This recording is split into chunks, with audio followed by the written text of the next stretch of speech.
Mas tem que ir Que pro horas lado tem? mais 8:40. espinhoso.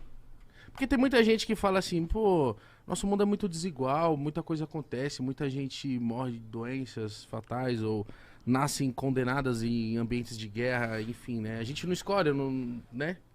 E aí, como é que você vai explicar, pô, então eu sou privilegiado, Deus só serviu pra mim, pra aquela pessoa que nasceu lá em tal lugar, que tá acontecendo uma catástrofe na vida dela, Deus não chegou lá. Como é que é essa relação? Como é que é esse tato, David, tipo, que pra ter com as outras pessoas, pra explicar, tipo assim, cara, sabe, eu fico, porque muitas pessoas podem ter falado assim, como é que Deus existe se existe o câncer, por exemplo? E aí você fica, mano, pô, caralho, é foda, né? E aí, como é que tem esse tato? Mano, beleza. Cara, essa pergunta, É uma pergunta ela do dá caralho. pano pra manga, né? Uhum. Você quer que eu vou embora já pra gente não fazer não ter confusão? Vambora. Não, tô brincando, cara. A pergunta é muito importante. Isso é uma dúvida de muita gente. Sim, cara, minha também. Primeira coisa, cara, se a gente tratar a nossa vida como como um fim, a gente sempre vai ficar mais chocado com a desigualdade. Se a gente entender que a vida não acaba quando a gente morre, mas que existe uma eternidade, e é isso que a fé cristã, é isso que eu creio, que existe uma eternidade com o Senhor, onde a palavra diz não haverá choro, não haverá pranto, sabe? Aonde a doença não vai alcançar. Então eu entendo que isso aqui é passageiro, que isso aqui é uma fase temporária. Dentro dessa fase passageira, tem uns que se dão melhor, tem uns que nascem numa guerra, tem uns que têm doenças e tal. E aqui, cara, obviamente eu tenho que ter muito cuidado, porque a gente tem que ter empatia pelas pessoas, sabe?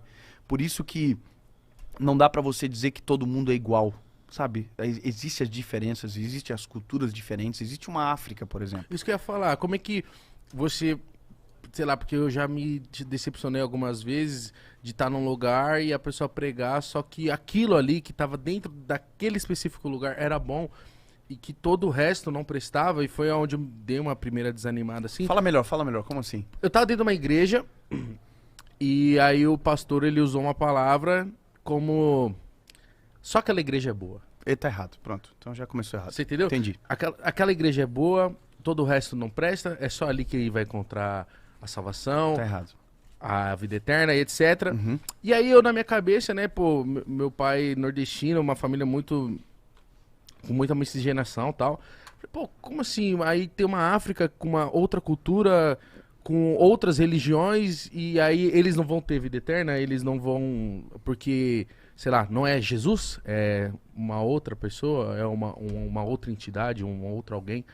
E aí isso me conflita bastante, porque eu falo assim, pô, muito legal, eu amo ouvir o evangelho, mas não por isso eu creio que o cara que é um bandista, ele tá condenado, entendeu? Tá, vamos por partes. Aí a gente já irradia pra um outro assunto aqui. Boa. Vamos primeira questão. Vamos lá. Primeira coisa, então, é a questão que você trouxe, que é a questão da desigualdade. Sim, né? óbvio. A pergunta é, a desigualdade, ela é fruto de Deus ou fruto do próprio homem? Cara, a pergunta é muito complexa, que eu acho que eu não tenho a resposta. Vamos tentar fazer uma construção filosófica, porque isso não tem como ser tão simples também de responder. Sim. Quem toma as decisões no mundo são os homens. Sim, somos São nós. os governos, são somos nós. Então, por exemplo, você olha para os Estados Unidos, você olha para o Brasil, você vê disparidades, certo?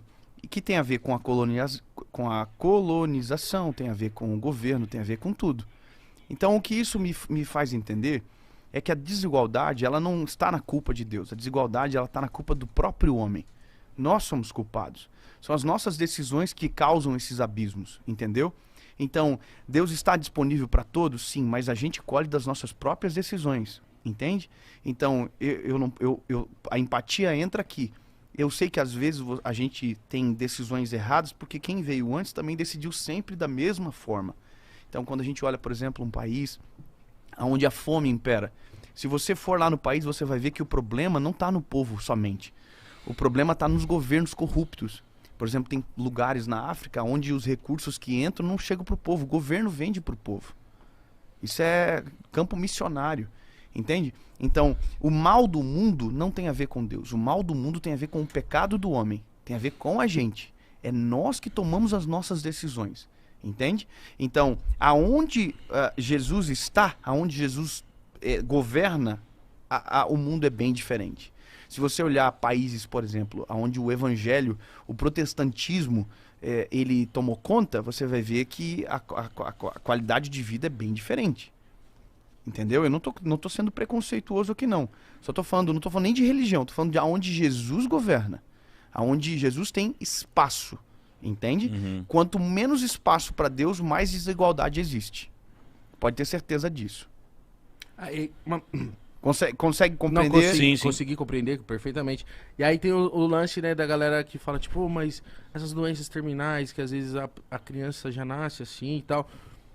Como é que lida? E como é que você...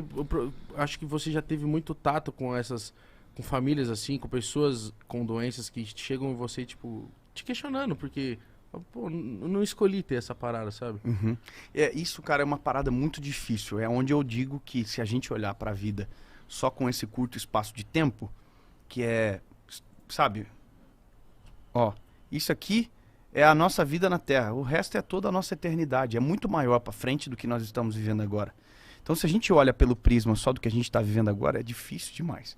Sabe? É difícil. Eu venho muito nos eventos nossos, sabe? Pessoas que estão com câncer, que estão com doenças terminais. Eu creio que Jesus pode curar, e eu já vi Jesus curar muitas pessoas. Milagres acontecerem, mas também vi milagres não acontecerem. Entende? Então a gente tem que compreender que a vida que nós vivemos aqui, ela é um curto espaço de tempo, é uma passagem temporária para algo muito maior e extraordinário, que é a esperança daqueles que creem em Jesus, sabe? Uhum. Então, é difícil a gente compreender, são coisas que a gente não entende. Salomão vai dizer que tem coisas que acontecem ao tempo e ao acaso, são coisas que fogem da nossa explicação realmente, sabe? O que eu posso fazer? É pregar Jesus e trazer esperança para essa pessoa. Porque quem tem a esperança da vida eterna, ela consegue ter paz num momento como esse também, sabe?